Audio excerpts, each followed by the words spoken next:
Even though SUVs make up the majority of new Mercedes-Benz sales here in Australia now, the C-Class sedan continues to be one of this brand's most important cars. There's just so much history and heritage wrapped up in this famous badge. The C-Class first launched in 1982 as the W201 190 series. This car is the brand new W206 6th generation C-Class. This one's a C300 finished in spectral blue, and it launches this week here in Australia. Now, I've been very much looking forward to driving this car because I am a big fan of the lineage of the Mercedes-Benz C-Class, but I was not such a big fan of the previous gen W205 version of this car, which I felt didn't stand up to the great ride quality of previous generations. That was its particular fault. So in today's independent test of the new Mercedes-Benz C-Class, I'm going to be investigating whether the new W206 actually restores some of the greatness of the W204 C-Class, which was the absolute benchmark for this vehicle and a car that happens to sit in my own collection. So I'm going to be taking a close look at the new W206. We'll do our usual thing in today's video. We'll go inside the car and check out the new interior, which it shares in some ways with the S-Class flagship sedan.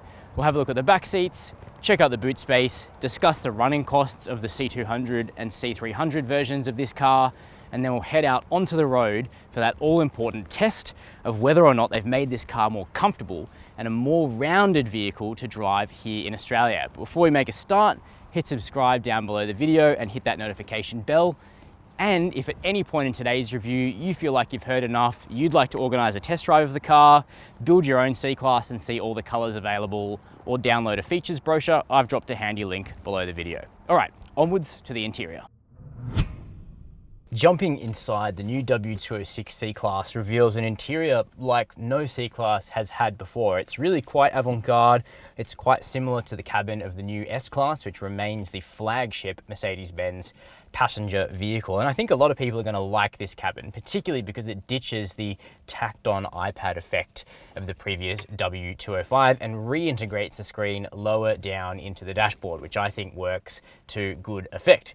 But what are we actually dealing with here in the new C-Class? Well, it shares the basic underpinnings of the previous car, the MRA platform that Mercedes uses from everything from a C-Class through to the S-Class. But here we have MRA2, which is a revision of that platform, a bit like within the Volkswagen Group, MLB Evo is to MLB. So a bunch of stuff gets changed. The vehicle's wheelbase is longer, the track is wider, the suspension technology is completely different. So to say that it's just a rebodied W205 would be false. It is actually a pretty much brand new car, just with some of the hard points maintained. Now, certainly inside, I would say quality has improved. Quality was not a strong point of the W205's cabin, which had quite a lot of creaking from its cascading center console. We always found that on cars that we tested from the previous gen, compared to the bank vault-like W204 C-Class that lasted in Australia from 2007 to 2013. The W205 was a step back. Now, I don't believe the 206 again hits the highs of the W204 for build quality, but I think it's coming pretty close. There's a tiny bit of movement sounds from the center console.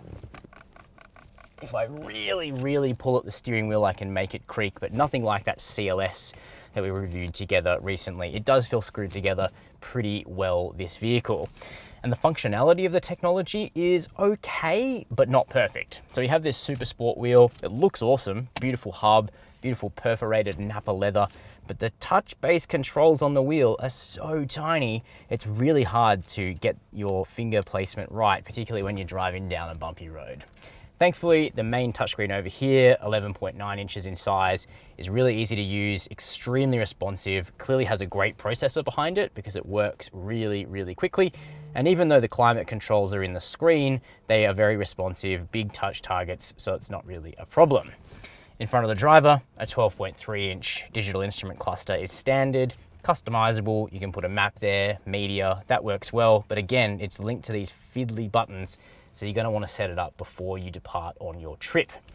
Now, I like the fact that standard on the doors and on the dash is an Artico pad with stitching, much nicer than the standard dash and doors on a 3 Series, which is soft plastic, but it doesn't look particularly expensive. Definitely feels a bit more plush in here than the Audi A4 as well. And we're sitting on standard sport seats in the C-Class. This car is upholstered in black inside, which is not great on an extremely hot day like today, particularly because the seats are not available with fan cooling, sadly. But you can go for a combination of other colors, gray, black and tan, black and red, all of which give the interior a bit of a lift, but black, as always, is classic. We have open pore black wood on the dash. It's now got a vertical pinstripe design rather than the open grain from the previous gen. I actually prefer the previous wood effect, but yeah, it's not too bad. Then we have these new aviation aircraft engine inspired Squircle air vents. I like them. Double sunroof in this vehicle as part of the Vision package. A box between the seats, big cup holders, wireless charging, wireless Apple CarPlay and Android Auto. But we have a few issues with spec. So the Burmester stereo, for instance, not available due to the semiconductor shortage. Optional adaptive dampers are fitted to this car, but if you're a customer, you can't order them at the moment. The semiconductor issue is causing havoc across the industry, but it means that spec is moving very variably on the new C-Class. So we can't give you a completely solid idea of what features you'll be able to option and what you won't, but virtually what you see here in this interior is what will come on the car. What I should have mentioned up front is that front seat comfort is also quite good in the W206. I drove it for about 3 hours this morning and got out feeling very fresh. The back seat is also not too bad. Legroom has been improved, headroom has been improved, only by very, very small margins, but it's a little more spacious back here. You can see that for myself at 6 foot, I've got sufficient headroom, legroom, toe room, shoulder room. The middle seat is a perch. Most people will choose to use it for this armrest here, which has like this little thing popping out of it. I'm not sure where the cup holders are. If you know, you can always let me know down below in the comments. We do have more air vents back here across the range and nice little bits of attention to detail, like the body color is not visible at all from inside the car because everything's finished with proper coverings, still soft touch materials back here on the doors. Got that Burmester stereo because this is such an early build, but you can't get one of those at the moment, which is a shame because it sounds okay to good with a bit of fine tuning. You've really got to fine tune the Burmester.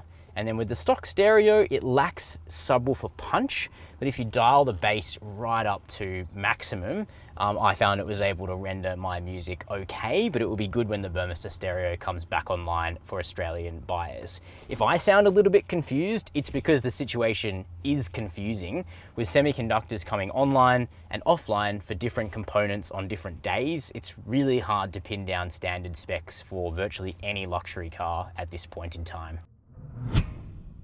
Don't mind me chucking on a pair of sunglasses. It's the last gasp of high summer here in Australia and it is bright, which is absolutely pulling out all of the beautiful fleck in this spectral blue color on the C300. Now, interestingly, the C-Class is now sedan only. Sad for all of us who like station wagons. The W205 was offered as a wagon.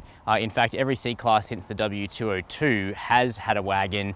I liked them, a few people liked them, but the sedan massively outsold them here in Australia, and Mercedes Australia have become a bit cynical on station wagons. They're dropping all of them, and so we get this, the sedan. Let me know what you think of that down below in the comments. But it's a nice simple rear end, quite a pert rear end. I like the shape of these new Mercedes taillights. We also have this diffuser down here in chrome, which looks nicely finished on the AMG line package. Power tailgate, always a bit of an indulgence on a sedan, but there you go. 455 litres is the amount of space in this boot, so a bit smaller than something like a BMW 3 Series, but we have hooks, we've got a netted area, we've got the ability to drop the back seats remotely from the boot, which is a really nice feature, but no spare wheel. So just a tyre repair kit for the 19-inch wheels that are fitted to this car. The base 18-inch wheels on the C200 are actually run flats. So there's a bit of a difference there in tyre technology on this vehicle. We've got controls here to close the power tailgate or close it and lock the vehicle. But for us, our last task is to talk about running costs before we have a drive. Servicing, you can purchase upfront service packs that save you a bit of money on the ongoing scheduled maintenance of the vehicle. A 5-year plan for the C-Class will set you back $5,200, which isn't cheap, but it is all inclusive over those 5 years, including some brake work at the 5-year mark. So I guess it's peace of mind and you won't have to shell out additional money every time you drive into the dealership to service the car. So it's probably what I would do. The warranty on the C-Class, like all Mercedes vehicles in Australia, is 5 years with unlimited kilometres. Fuel consumption for the C300, which is a 48-volt mild hybrid, as is the C200, is about 8 litres per 100 Ks, a touch less for the C200 in combined driving. Not super fuel efficient, but we think there's going to be a plug-in hybrid coming to Australia soon with about 100 kilometres of electric driving range, which should be quite impressive if Mercedes-Benz Australia can secure an allocation for buyers here. And lastly, insurance on the C-Class. In the last 12 months, the median budget direct customer spent $1,417 to comprehensively insure a new Mercedes-Benz C-Class, though those figures are for the outgoing W205 generation. Everybody's situation varies and your premium will vary based on things insurers take into account, like where you live, who drives the car, and how you garage the car. Okay, so to the all-important question of what the W206 C-Class is like to drive, because if this car had two main improvements that I was looking for over the W205, it was firstly interior build quality, which I think has been largely, if not perfectly, addressed, and secondly, it was ride quality and suppleness. Because after the W204 departed 9 years ago, the C-Class really lost its status at the top of the small luxury sedan cohort for driving dynamics. That car was rightly awarded throughout the world as a car of the year of its time for its awesome ride quality, agile handling. W205 was just not up to the same benchmark, and that's what allowed the new G20 BMW 3 Series to overtake it and regain BMW's title as the leader of this segment, in my opinion. All of this is just opinion, but this is one of my favorite segments of car, and I've driven everything off it in this segment a lot. And I've really been looking forward to driving this car to see what Mercedes-Benz has been able to make of the new gen C-Class. Now, the results are good, I reckon. Not perfect, but good. But we'll come to ride and handling in a second. Let's first of all talk about the powertrain strategy, because the W206 is a all 4-cylinder lineup, or maximum size 4-cylinder. So there's no 6 or 8-cylinder versions of this car, including the C63, which will be a plug-in hybrid 4-cylinder engine. And the series models, the first ones to launch here in Australia, are the C200 and the C300, and they use the same basic engine, but in two different capacities, a 1.5 litre in the C200 and a 2 litre in the C300. The numbers clearly don't really mean anything anymore. The C200's 1.5 litre turbo makes 150 kilowatts of power and 300 newton meters of torque. So it's making as much torque as a naturally aspirated V6 in a couple of generations ago, while making pretty good power. 150 kilowatts out of a 1.5 turbo isn't bad. Then the C300 steps up to the 2 litre version of the same engine, and it produces 190 kilowatts of power and 400 newton meters of torque. So really line ball there with the BMW 330i, which is kind of the standard in this segment, in my opinion. The Audi A445 TFSI is also pretty good. It makes similar outputs, and then you've got more niche choices in the Jaguar XE, Alfa Romeo Giulia, and the Volvo S60. Now, what the Mercedes cars also have is a strong 48-volt mild hybrid system with the integrated starter generator. And this adds another 15 kilowatts of power to the system, and quite a substantial amount of torque as well, which blends in during gear shifts for the 9-speed torque converter automatic transmission, and it just fills in lag, and that works quite well. Now, the 9G-tronic automatic in this car isn't the fastest shifting out there. I think BMW's tune of the ZF 8-speed auto still sets the standard in this segment for really intuitive, snappy shifts out of a torque converter. But the Mercedes unit isn't bad, and the electric torque is there to fill in the gaps while it works out what it's doing. We have paddle shifters behind the Super Sport steering wheel as well, which are responsive and let you take control when you want to keep the same gear, in a good series of corners or something like that. Unlike the Mercedes-Benz A-Class and CLA, the C-Class is a rear-wheel drive vehicle on a more sophisticated architecture, whereas the A and CLA run the MFA platform, front-wheel drive transverse engines. The C-Class is on MRA2, a longitudinal rear-wheel drive platform, and this car remains a classic driver's car, big long front end, classic proportions, front engine rear wheel drive, and it feels that way, particularly the C300 with so much torque available pretty much instantaneously.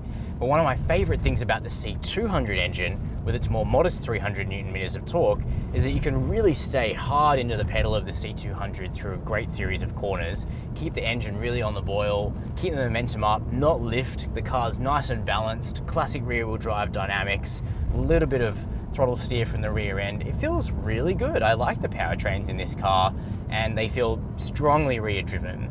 The C63 will have all-wheel drive, and there might be a model in between as well with all-wheel drive, but for now it's a rear drive only lineup, which for a hot country like Australia is perfectly fine. There's no need for all-wheel drive for most people in a car like this.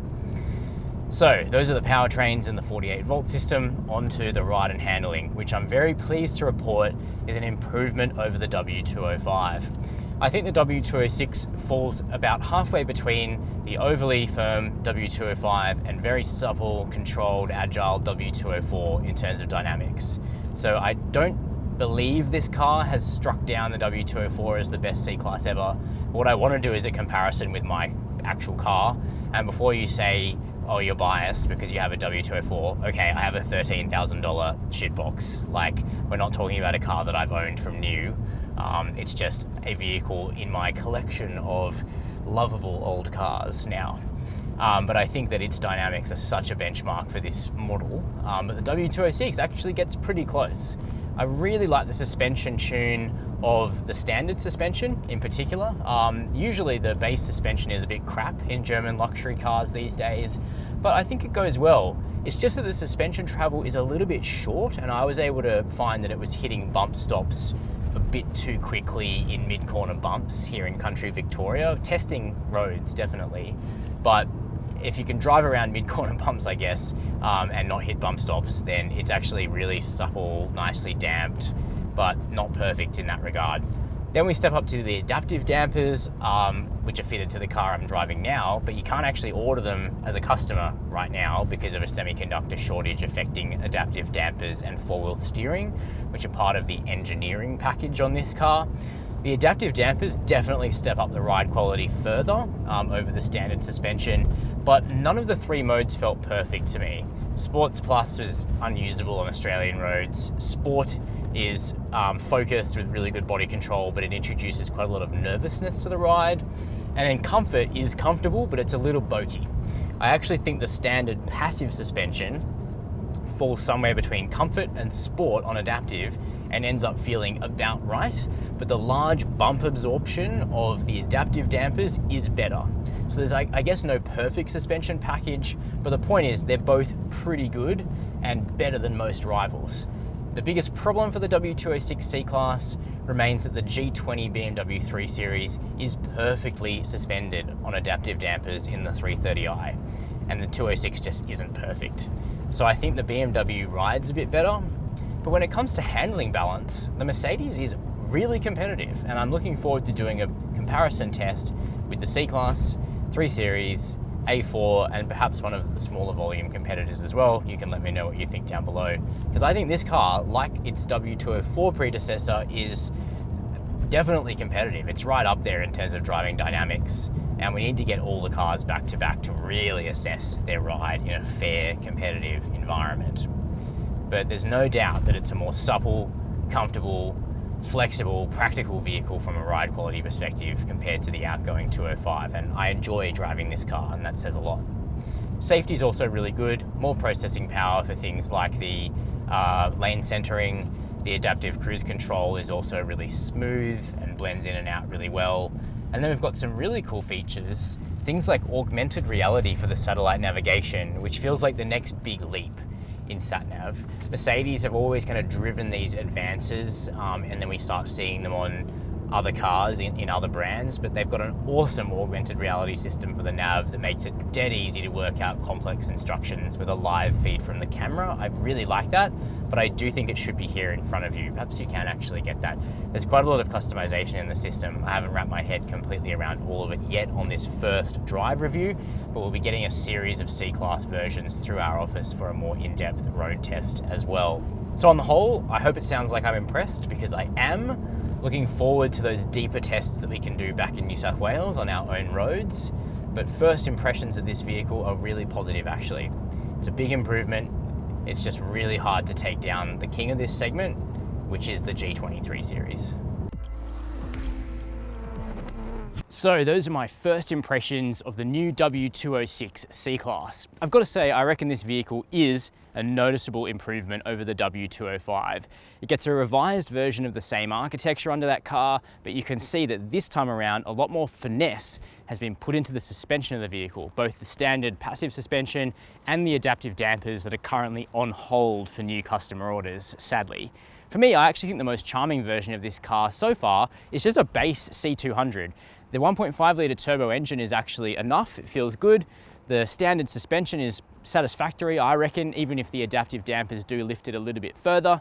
But by going for a C200 with minimal options, you are going to keep your costs a little bit lower, and that brings the C-Class a bit more into competition with something like an A4 or a 3 Series.